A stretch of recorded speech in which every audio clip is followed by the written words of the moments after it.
Jésus-Christ est le même hier, aujourd'hui et éternellement, Hébreux chapitre 13, verset 8. Lettre circulaire 6. Mai 1976. C'est de tout cœur que je salue ici, dans le précieux nom de Jésus-Christ, tous les frères et sœurs, et tous les amis qui sont unis avec nous dans l'amour de Dieu, par la parole du psaume chapitre 89, verset 8.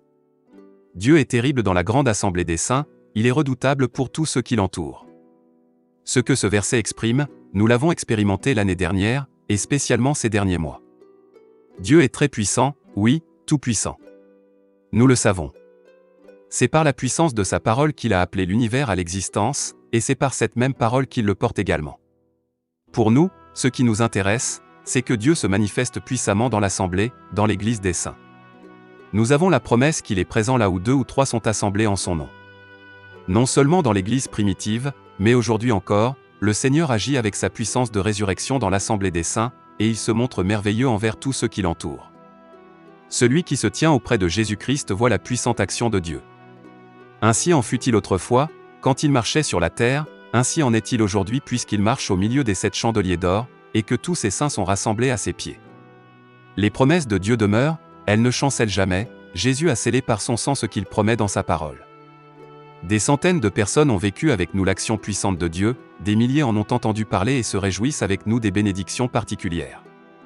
Le livre des Actes des Apôtres est un témoignage vivant de l'action puissante du Dieu vivant dans la vie et dans le service individuel, comme aussi dans celui de l'Église. Ce qui est arrivé chez les premiers chrétiens est valable en tant qu'ordre divin, et demeure un exemple jusqu'à ce que le Seigneur revienne. L'Esprit de Dieu ne peut cependant agir pleinement que là où les hommes accordent à la parole de Dieu une foi entière et se conforment à son enseignement. Là où les individus et l'ensemble de la communauté s'accordent avec la parole de Dieu, et qu'ils se mettent à la disposition du Seigneur avec foi et entière confiance, ils expérimenteront toujours à nouveau les actions puissantes du Saint-Esprit. L'Église du premier âge nous sert d'exemple pour notre foi, pour la doctrine et pour l'action du Saint-Esprit. Tout d'abord, nous devons nous plier sous la puissante main de Dieu, être libérés de notre moi, et être consacrés au Seigneur. Dans la première Église, il n'y avait pas seulement de grands signes et des miracles comme confirmation de l'ordre divin et de la mission divine accordée par Dieu aux siens, il y avait aussi le fait que le Seigneur parlait aux chrétiens par des visions, des songes, des prophéties, des parlers en langue, avec interprétation de ceux-ci, oui, par la diversité des dons de l'Esprit, et Dieu confirmait sa présence par ces moyens. Paul écrit dans 2 Corinthiens chapitre 12, verset 1, « J'en viendrai néanmoins à des visions et à des révélations du Seigneur. » Tout ce qui est opéré par l'action de l'Esprit ne sert pas à sa gloire personnelle, mais à la glorification de Dieu, et pour l'édification de l'Église de Jésus-Christ. Là où la parole des hommes est mélangée avec la parole de Dieu, l'esprit de l'homme règne avec son propre moi, on va son propre chemin, et on essaie de se justifier soi-même devant les autres par ses propres confirmations. Mais là où l'Esprit de Dieu est à l'œuvre, nous pénétrons alors dans une terre sainte. Nous devons comprendre que le Seigneur notre Dieu a purifié et sanctifié son Église. Elle est le sanctuaire de Dieu ici sur la terre, l'endroit où il habite et le lieu où il donne ses révélations divines. Avant que l'Église dans son ensemble puisse expérimenter la puissante action de Dieu, chaque chrétien doit cesser de pratiquer ses propres œuvres, et il doit parvenir au repos en Dieu. Là où l'on croit de la façon même que dit l'Écriture, des fleuves d'eau vive coulent encore aujourd'hui. Là où la parole de Dieu est mise en toute sincérité et vérité sur le chandelier, et qu'elle est crue du plus profond du cœur, le Saint-Esprit est agissant au travers des différents membres du corps de Jésus-Christ. Le Saint-Esprit conduit dans toute la vérité, et confirme au moyen des dons et des fruits de l'Esprit que c'est lui-même qui est présent. Par l'effusion du Saint-Esprit, tous les dons de l'Esprit sont donnés à l'Église et ils ont été mis en elle en vue de son édification. Selon les besoins, le Saint-Esprit peut se servir d'eux dans la communauté, il peut parler et agir comme il lui plaît. Ces dons ne sont pas la propriété des chrétiens, ces derniers ne peuvent pas en disposer comme ils le veulent. Ils sont et demeurent les dons du Saint-Esprit qui ont été donnés aux chrétiens afin que l'Esprit lui-même puisse témoigner et agir par eux. Ce n'était pas seulement Paul qui pouvait parler de vision, de révélation et de conduite par le Seigneur, mais la Bible nous parle de beaucoup d'autres, ayant fait des expériences avec le Seigneur de cette manière. Nous osons témoigner, sans prétention et en toute humilité, que depuis le commencement, le Seigneur a béni d'une façon toute particulière le travail dans le royaume de Dieu. Depuis déjà bien des années, il nous a été montré à l'avance une partie de ce qui allait arriver.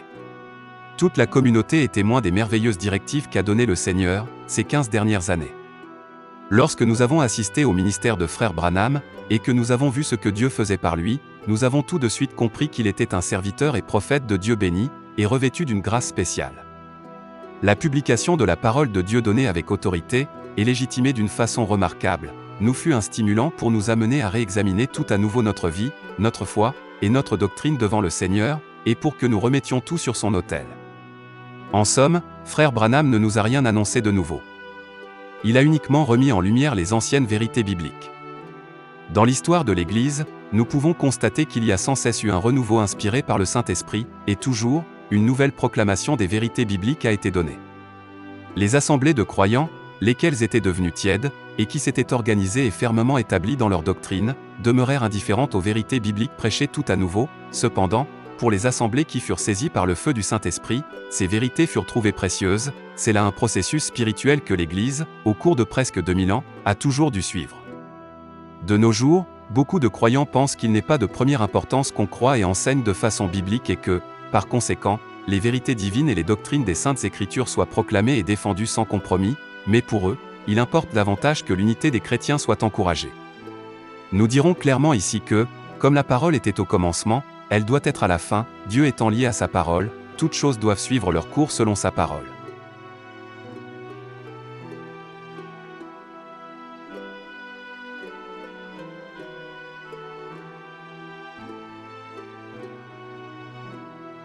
L'Église de Jésus-Christ n'est pas une alliance, ou même un écuménisme, dans lequel on s'unit d'une certaine manière. Cela, c'est une œuvre d'homme. L'Église de Jésus-Christ consiste en une union absolue et entière du fiancé avec sa fiancée, laquelle parvient, au travers de la foi au plein évangile, à toutes les vérités bibliques, et à la réalisation de tout le conseil de Dieu.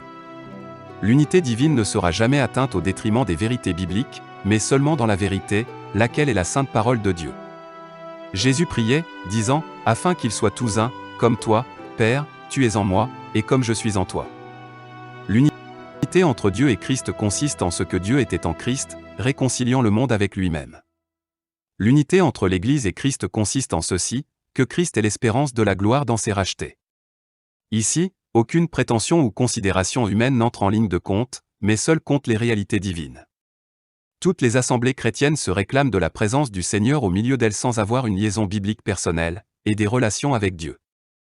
Si quelqu'un veut discerner l'œuvre du Seigneur et désire y prendre part, qu'il renonce à lui-même, ainsi qu'à chaque interprétation humaine, et qu'il se soumette au Seigneur et à la parole révélée de ce temps. Nous sommes maintenant tout près du retour de Jésus-Christ. Par le puissant appel au réveil, les vrais croyants doivent être secoués de leur sommeil, et être amenés à la pensée et à l'orientation spirituelle. Une fois pour toutes, il est certain que le Seigneur ne va jamais au-delà du contenu de sa parole, qu'il s'agisse des 7 sceaux, des 7 tonnerres, des 7 trompettes, des 7 coupes de sa colère, ou de quoi que ce soit d'autre. Tout ce qui peut arriver et qui est de l'Esprit de Dieu restera dans les limites de sa parole. Chaque doctrine biblique et chaque révélation divine doivent concorder avec l'Écriture sainte. Aucun livre ne peut être mis au même rang que la Bible, pour les questions de foi et de doctrine. Certains livres et prédications sont devenus pour beaucoup une source de bénédiction, mais notre absolu, notre fondement, est uniquement la Sainte Écriture, la parole des apôtres et des prophètes dont Jésus-Christ est la pierre de l'angle. La raison et le but du message des derniers temps est de faire en sorte que les hommes de ce temps se rapprochent de la vraie parole de Dieu et des véritables doctrines bibliques, telles qu'elles furent prêchées par l'Église primitive, et de les mettre à nouveau sur le chandelier. C'est ainsi seulement que les chrétiens peuvent être arrachés des pensées humaines et des interprétations religieuses, et être ramenés sur le fondement de la révélation divine. J'ose dire avec une grande reconnaissance envers Dieu que nous sommes en complète harmonie avec l'Écriture concernant la foi et la doctrine. Si quelqu'un prétend autre chose, je lui demande par la présente de le prouver, Bible en main. Quand on vient nous dire que nous ne croyons pas à la Trinité, c'est qu'il s'agit d'une notion mal définie, et cela peut être sujet à caution. Si, par cela, quelqu'un pense à la conception romaine, disant que Dieu existe de toute éternité en 3 personnes indépendantes, nous ne sommes pas d'accord, parce qu'il n'y a pas un seul passage biblique qui nous enseigne cela. Mais s'il s'agit de la révélation de Dieu comme Père, Fils et Saint-Esprit, cela correspond au témoignage des Saintes Écritures. Nous croyons de tout notre cœur que Dieu est notre Père Céleste, que Jésus-Christ est le Fils premier-né de Dieu, qu'il mourut sur la croix de Golgotha, et que par lui nous sommes réconciliés avec Dieu, et sommes ainsi devenus des fils et des filles de Dieu. Nous croyons que le Saint-Esprit est agissant dans l'Église, et qu'il a fait sa demeure dans le croyant, comme l'enseigne l'Écriture. Celui qui nous accuse de soutenir la doctrine de Jesus only, ou Jésus seul, note du lecteur, est dans l'erreur. Jésus-Christ, le Fils de Dieu, ne s'est pas plus engendré lui-même qu'Oël ne s'est adressé à lui-même en priant. Bien plus, il est déjà écrit au Psaume chapitre 2, verset 7, « Tu es mon fils. Je t'ai engendré aujourd'hui. » Nous avons déjà parlé et écrit à ce sujet. Celui qui désire s'informer peut le faire. De tout cœur, nous croyons que Dieu s'est manifesté comme Père, Fils et Saint-Esprit, et qu'il ne s'agit néanmoins pas de plusieurs dieux, mais de l'unique Dieu véritable. C'est uniquement aux ordonnances d'application données par la Bible sur la divinité que nous pouvons nous tenir, car nous ne voulons pas porter l'empreinte d'aucune de ces assertions théologiques qui sont étrangères à la Bible. Si quelqu'un nous accuse de ne pas baptiser de façon biblique, lors même que nous pratiquons le même mode de baptême que pratiquaient les apôtres, c'est-à-dire au nom du Seigneur Jésus-Christ, nous devons alors déclarer que, ou bien les apôtres étaient dans l'erreur en baptisant ainsi, ou bien ceux qui ne baptisent pas de cette façon sont de faux apôtres. Or, celui qui prétend que Pierre et Paul auraient été soumis à un faux enseignement, et se serait engagé dans une fausse pratique du baptême, devrait alors consentir à répondre à la question de savoir si lui-même ne porte pas seulement le masque d'un serviteur de Christ, et qu'en réalité, il n'a même pas reçu la vocation divine de prêcher l'évangile de Jésus-Christ, Galates chapitre 1, verset 8. Les apôtres comprirent très distinctement l'ordre de mission de Matthieu 28, et ils agirent en conséquence. Ils avaient compris que Dieu s'était révélé dans le nom de Jésus-Christ comme Père, Fils et Saint-Esprit dans le Nouveau Testament. Celui qui abandonne sa volonté propre, et se présente devant Dieu avec un cœur humble, pourra voir cela aussitôt. L'ordre donné est celui-ci, au nom du Père, du Fils et du Saint-Esprit, c'est pourquoi l'exécution se fit au nom du Seigneur Jésus-Christ. Toute la puissance de Dieu est à notre disposition dans le nom de Jésus, le nom qui est au-dessus de tout nom. Aujourd'hui encore, je crie à tous, il n'a été donné aucun autre nom sous les cieux par lequel nous soyons sauvés, par lequel nous soyons baptisés, par lequel nous prions pour les malades, par lequel les démons soient chassés, par lequel toute chose nous soit donnée par Dieu, que par le nom du Seigneur Jésus-Christ, Colossiens chapitre 3, verset 17. Sachant que sa venue est si proche, les chrétiens, chacun pour soi-même, devraient s'enquérir de savoir s'ils veulent suivre une tradition romaine, ou bien la doctrine biblique des apôtres, afin de parvenir à la connaissance de la vérité. La fidélité d'un vrai croyant ne s'évalue pas à la force de son engagement envers une assemblée, mais bien à l'intensité de son union avec Jésus-Christ et sa parole. Chacun en particulier doit avoir l'assurance que sa foi et sa doctrine s'accordent avec Dieu et avec la parole de Dieu. Jamais encore une assemblée existante, bien établie dans ses credos et ses doctrines, ne s'est laissée corriger par l'Esprit de Dieu et par la parole de Dieu. Ce n'est qu'avec des croyants pris individuellement dans les assemblées constituées que Dieu pouvait aller de l'avant. Naturellement, chaque assemblée prétend être elle-même dans la vérité, et à cause de cela, elle n'éprouve pas la nécessité de se prêter à un examen personnel approfondi. Quant à nous, nous ne nous occupons pas de défendre la confession de foi d'une assemblée chrétienne, mais de plaider pour la parole de Dieu et pour la doctrine des apôtres et des prophètes. Il est dans la volonté de Dieu que, dans ces derniers temps, toute chose soit ordonnée bibliquement, et qu'elle soit placée à nouveau dans leur état original. Il s'agit maintenant de la pleine restitution et du perfectionnement de l'épouse de Jésus-Christ.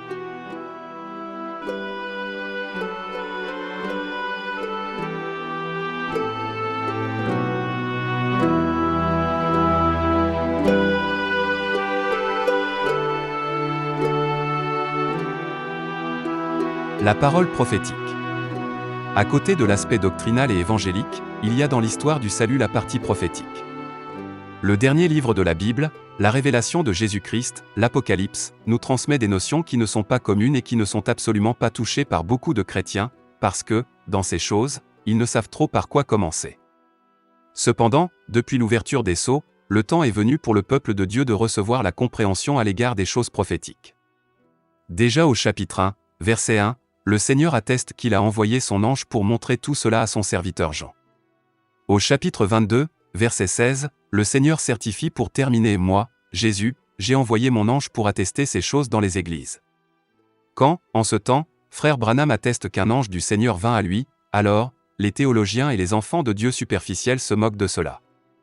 Le fait que nous soyons entrés maintenant dans la partie prophétique finale de l'histoire du salut, et que le Seigneur se manifeste de la même manière, cela, ils ne le prennent pas en considération. La question qui se pose est celle-ci, où donc se trouve confirmé, en ce temps, le contenu de l'ensemble de la révélation de Jésus-Christ dans les églises, comme l'a dit le Seigneur Jésus lui-même. Chaque parole a sa place, et chaque révélation doit être donnée dans l'église au moment voulu. Au chapitre 1, le Seigneur Jésus nous est dépeint marchant au milieu des 7 chandeliers d'or. Il a 7 étoiles dans sa main droite. Les 7 chandeliers d'or représentent l'Église du Nouveau Testament dans les 7 âges, et les 7 étoiles représentent les 7 messagers qui sont désignés comme anges de l'Église, chapitres 2 et 3. Nous vivons maintenant sans aucun doute à la fin de la période de grâce et ainsi à la fin de l'âge de l'Église de Laodicée. Quelques-uns se sont arrêtés, spirituellement parlant, et ils croient que nous sommes maintenant à l'époque de l'Église de Philadelphie, cela, parce qu'ils parlent de l'amour fraternel, sans l'avoir traduit en actes. Parce que nous sommes maintenant arrivés à la fin du temps de la grâce, le Seigneur, par le ministère du frère Branham, de même que par le ministère de Jean, a fait connaître d'une façon surnaturelle les secrets divins de la parole et de son conseil. Jean avait été conduit de façon particulière par Dieu, et il était destiné à un but spécial, c'est-à-dire à voir, à entendre et à écrire les choses prophétiques. Frère Branham, en tant qu'instrument choisi par Dieu pour ce temps, avait reçu de Dieu la grâce et la charge de regarder à l'intérieur de ces choses, et d'écouter et de répandre plus loin ce que l'Esprit avait à dire aux églises. Le dernier livre de la Bible n'est pas l'affaire de tout le monde.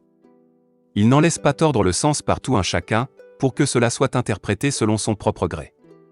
Ici, nous foulons un terrain saint, nous devons enlever nos chaussures et respecter le procédé par lequel il a plu au Seigneur de nous parler. Que le ministère prophétique incombe à un prophète, nous devons tout l'admettre. Maintenant, la seule question qui se pose encore est celle de savoir quel est, dans cette dernière génération, celui qui a été authentifié par Dieu comme étant le prophète pour l'ensemble de l'Église. Si quelqu'un le sait, qu'il me l'écrive. Des milliers de personnes dans cette génération ont vu de leurs propres yeux et entendu de leurs oreilles de quelle manière frère Branham a été confirmé dans son ministère prophétique et dans la mission divine qu'il avait reçue. Nous trouvons souvent, dans le dernier livre de la Bible, le mot d'ange. Premièrement, le Seigneur a envoyé son ange pour témoigner toutes ces choses aux églises. Deuxièmement, le Seigneur lui-même a 7 étoiles dans sa main droite, lesquelles sont les 7 anges des 7 églises. Troisièmement, un ange puissant annonce l'ouverture des 7 sceaux, et crie d'une voix forte, qui est digne d'ouvrir le livre et d'en rompre les sceaux. Quatrièmement, tous les anges dans le ciel chantent et sont assemblés tout autour du trône. Cinquièmement, 4 anges sont montrés, lesquels retiennent les 4 vents de la terre. Sixièmement, 7 anges, qui se tenaient devant Dieu, se préparaient à sonner des 7 trompettes. Ensuite, un autre ange est montré qui se tient sur l'autel d'or des parfums. Dans Apocalypse chapitre 14, il est tout d'abord question de 3 anges. Il est dit du premier, « Et je vis un autre ange qui volait par le milieu du ciel, ayant un évangile éternel, pour l'annoncer aux habitants de la terre, à toute nation, à toute tribu, à toute langue et à tout peuple. » Nous pourrions nous arrêter longtemps à cela. Une chose est claire, c'est qu'ici est montré dans le ciel ce que Dieu fait parmi les peuples, dans les derniers temps, par son évangile éternel, parce que, jusqu'ici, aucun ange ne nous a ainsi annoncé du ciel la parole du Seigneur, mais Dieu envoyait toujours un homme comme étant son messager pour nous. Plus loin, nous lisons, et un autre, un second ange, suivit, en disant, « Elle est tombée, Babylone la grande, qui a abreuvé toutes les nations du vin de la fureur de son impudicité. » Personne, jusqu'à présent, n'a entendu de la bouche d'un ange une pareille proclamation, néanmoins, il est patent que cela fait partie de la proclamation du message de la fin des temps. Puis, il est dit, et un autre, un troisième ange, les suivit en disant d'une voix forte, « Si quelqu'un adore la bête et son image, et reçoit une marque sur son front et sur sa main. » Ici, nous avons entendu 3 anges messagers qui ont à proclamer un message dans ce temps. Il s'agit de l'évangile éternellement valable de Jésus-Christ, non de ce que les hommes ont fait de cet évangile au cours des siècles, mais bien de l'évangile qui est une puissance de Dieu. L'Église a besoin d'avoir les yeux ouverts pour connaître la signification de ce qui est dit de la grande Babylone, laquelle a trompé tous les peuples avec sa prostitution. Ensuite, il s'agit de reconnaître qui est la bête, l'image faite à la bête, et quelle est sa marque. Les hommes ont exprimé leurs idées à ce sujet, et c'est pourquoi cela ne va pas. Nous avons besoin à cet égard de la claire réponse de Dieu, et, dans sa grâce, il nous l'a donnée dans le temps de la fin. Nous pouvons lire ce qui concerne toutes ces choses dans les différentes prédications de frère Branham. Dieu a ses anges et messagers dans le ciel, il a aussi ses anges et messagers sur la terre.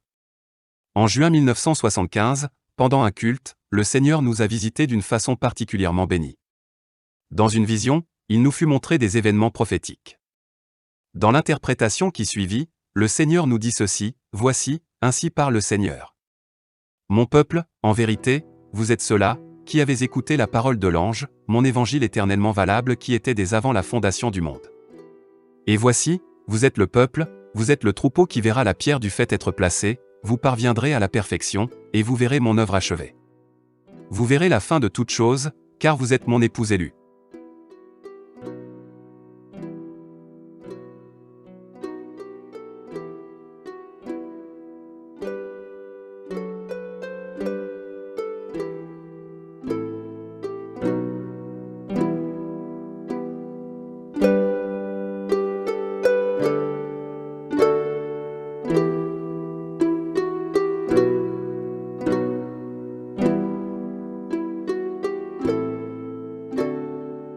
Tous ceux qui ont été connus de Dieu avant la fondation du monde, et qui ont été destinés à la sanctification, écouteront l'évangile éternellement valable. Ils sont le peuple de Dieu, le troupeau de son pâturage, car ils comprennent la voix de sa parole, et la suivent. Au début du temps de la grâce, la pierre de l'angle fut posée, Jésus-Christ, Ésaïe chapitre 28, verset 16. Maintenant, à la fin du temps de la grâce, Jésus-Christ viendra s'insérer comme la pierre du faîte, Zacharie chapitre 4, verset 7, dans l'édifice divin. Seul, l'Esprit de Dieu peut nous révéler la partie prophétique des voies de Dieu pour le salut, ainsi que les relations de l'ensemble de la parole. Sans que nous puissions en déterminer le temps, on peut dire que, dans cette génération, nous verrons l'achèvement de l'œuvre de Dieu. Nous verrons arriver ce que Paul, le grand apôtre, avait prédit au sujet de la transmutation et de l'enlèvement. Le Seigneur appelle les siens à sortir de tout peuple, de toute langue et de toute nation. À tous ceux qui sont dispersés et qui ont souvent désiré dans leur cœur être présents ici à Krefeld pour expérimenter les bénédictions de Dieu dans les réunions, nous pouvons rappeler ceci: le Seigneur connaît les siens et il conduit merveilleusement ses saints, où qu'ils puissent être. Il établit son sanctuaire au milieu d'eux et son trône dans leur cœur, car il a conclu avec nous une alliance éternelle. À plusieurs reprises, le Seigneur a montré l'arc de l'alliance au-dessus de l'assemblée. Le 27 décembre 1975, il fut dit dans une prophétie, en rapport avec une vision: « Vous avez entendu ma voix, vous avez reçu mes paroles, la révélation ne vous est point cachée. Non, je vous ai ouvert chaque parole, et maintenant voyez, ce n'est pas seulement ici que j'ai établi mon sanctuaire, et ce n'est pas seulement dans ces lieux que j'habite, et ce n'est pas seulement ici que je suis avec la colonne de feu, mais véritablement, ainsi parle le Seigneur, dans chaque cœur que je me suis préparé, j'ai établi mon sanctuaire, et c'est mon trône, et au-dessus est l'arc de l'alliance. » Aujourd'hui encore, le Seigneur habite auprès de ceux qui ont le cœur brisé et l'esprit humilié. Par contre, les orgueilleux et les vaniteux s'en retournent à vide. C'est tout simplement puissant de pouvoir réaliser ici que le Seigneur a établi son sanctuaire parmi nous, et que son trône remplit notre cœur. Après que les 7 lettres furent adressées aux églises, Apocalypse chapitre 2 et 3, le 4e chapitre nous montre le Seigneur sur son trône. Le trône était environné de l'arc de l'alliance. Dieu a conclu une alliance avec nous en Jésus-Christ. À Golgotha, cette alliance a été confirmée et a pris force de loi. Toutes les promesses de Dieu sont oui et amen, par Jésus-Christ notre Seigneur. Nous qui sommes ici, et tous ceux qui croient à la parole de Dieu révélée en ce temps, peuvent être assurés que le Seigneur est avec nous. Si nous voulions relater tout ce que le Seigneur a fait ces derniers mois au milieu de nous, nous devrions écrire un livre à ce sujet. Nous expérimentons de différentes manières les bénédictions bibliques. Le Seigneur a confirmé qu'il était le vivant, donnant des visions et des révélations, au travers des prophéties, des parlers en langue et des interprétations qui furent apportées. C'est également au travers de chants en langue, qui furent chantés dans notre langage sous forme de louanges, que le Seigneur s'est glorifié au milieu de nous. Nous tous qui avons pu être là, nous sommes subjugués par tant de grâce et de miséricorde de notre Dieu. L'œuvre que le Seigneur a commencée, il l'amène lui-même à son achèvement. Ce n'est pas à un homme, mais à lui seul qu'appartiennent la louange, la gloire et l'honneur, de la part de tous les croyants envers lesquels il s'est montré si merveilleux. Les critiqueurs, qui élèvent leur voix ici et là, peuvent-ils prouver que le Seigneur se fait connaître dans leur milieu et parmi eux de la même manière? Il est facile de critiquer Frère Branham, d'altérer ses paroles, de se défaire de son ministère en le minimisant. À cet effet, tous les moyens sont bons pour certains, même s'ils doivent répandre à ce sujet de graves mensonges. Ainsi en est-il dans le journal La Voix des Tziganes, numéro 33, page 13 en langue allemande, note de l'éditeur. En rapport avec Laurie, et disant ceci, Branham le gavait des heures durant de la doctrine de Jesus Only, ou Jésus seul, note du lecteur, et lui révéla qu'il aurait été élu de Dieu pour rassembler en Inde le peuple de Dieu, dont le nombre exact pour l'enlèvement en l'an 1973 se montrait à 700. En outre, il prophétisa que Tucson, USA, serait un lieu sûr dans la tribulation. Tout cela constitue de pitoyables mensonges. Frère Branham a souvent dit à ce sujet que la doctrine des Jesus Only, ou Jésus seul note, du lecteur, est fausse. Il n'a jamais prétendu que l'enlèvement aurait lieu en l'an 1973, ni que 700 seraient enlevés. Il n'a pas déterminé le nombre de ceux qui seraient enlevés. Il n'a jamais dit que Tucson serait un lieu sûr dans la tribulation. La part de tous les menteurs est dans les temps de feu, Apocalypse chapitre 21, verset 8. Dieu ne fait aucune exception, il n'y a en lui aucune acception de personne. Celui qui pêche de cette manière avec préméditation est véritablement à plaindre. Le même auteur écrit, durant 3 ans et demi, de la fin de 1965 jusqu'au milieu de 1969, Branham a répandu ses révélations, qui sont en contradiction avec l'enseignement biblique. Comment Branham, qui a été rappelé le 24 décembre 1965.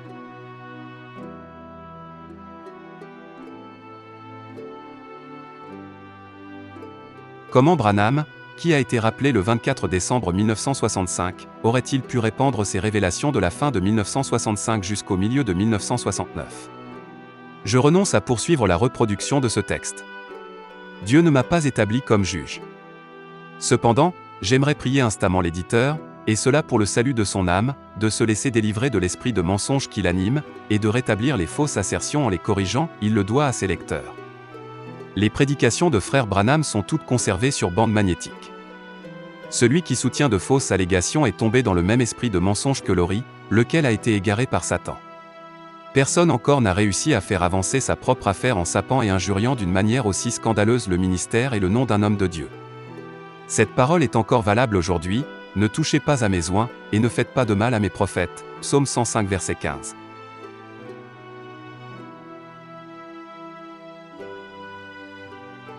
Révolte contre Dieu. Nous ne pouvons pas tenir Dieu pour responsable de ce que, dans le ciel, Lucifer ait fomenté une révolte, qu'il se soit opposé à Dieu et à sa parole, et ait été alors précipité de sa position. L'orgueil précède la chute. Nous ne pouvons faire aucun reproche à Moïse de ce qu'Aaron fit un veau d'or et dit, « Voici notre Dieu qui nous a fait sortir d'Égypte ». Nous ne pouvons faire aucun reproche au Seigneur Jésus de ce que Judas l'ait trahi, ni de ce que Satan soit entré en lui. Nous ne pouvons pas mettre à la charge de Paul que des faux frères aient introduit de fausses doctrines en ce temps-là. Selon 1 Timothée chapitre 1, verset 20, il a même livré à Satan 2 d'entre eux, du nom d'Hyménée et d'Alexandre. Il est à la fois méchant et inexcusable de mettre sur le compte du serviteur de Dieu William Branham la terrible erreur de l'Indien Laurie. Quelqu'un peut-il tenir pour responsable Dieu lui-même, le Seigneur Jésus, Moïse et Paul, de ce que certains hommes ont manqué? Paul dit, « Que ai-je en effet à juger ceux du dehors » 1 Corinthiens chapitre 5, versets 12 et 13. Que chacun s'éprouve lui-même, ainsi que l'Église dans laquelle il se trouve, à la lumière de la parole de Dieu. Chacun en particulier devrait se demander s'il a une part à ce que Dieu fait, et à l'accomplissement de la promesse divine pour ce temps-ci. Tous ceux qui pensent retenir le peuple de Dieu, concernant ce que le Seigneur a dit et a fait, viennent trop tard. Il y a longtemps que leurs manœuvres de dissuasion et leurs tactiques ont été percées à jour. Nous ne suivons pas un homme, mais le Seigneur seul, dont la parole est une lampe à nos pieds, et une lumière sur notre sentier. Frère Branham disait, « Quand un homme abandonne la parole de Dieu, alors abandonnez cet homme, car Dieu l'a déjà abandonné. » Quand cette mesure sera appliquée à tous les prédicateurs et à toutes les communautés, alors il n'y en aura que très peu de reste qui ne soient pas abandonnés de Dieu. Nous sommes reconnaissants au Seigneur de ce qu'il nous a libérés de tout orgueil spirituel, et de ce qu'il nous a fait connaître en toute humilité sa parole et sa volonté. Nous sommes tellement heureux d'expérimenter toujours à nouveau sa présence dans les réunions, comme il en fut lors du christianisme des premiers temps, et nous nous réjouissons avec les milliers de personnes qui ont trouvé grâce devant le Seigneur dans ce temps-ci. L'œuvre extraordinaire opérée par le Saint-Esprit au milieu de nous a déterminé quelques-uns à élire domicile à Krefeld. Cependant, tous ceux qui ne peuvent se trouver ici doivent savoir que le Seigneur est avec eux, il les amène également à la perfection, car il tient sa parole et son alliance.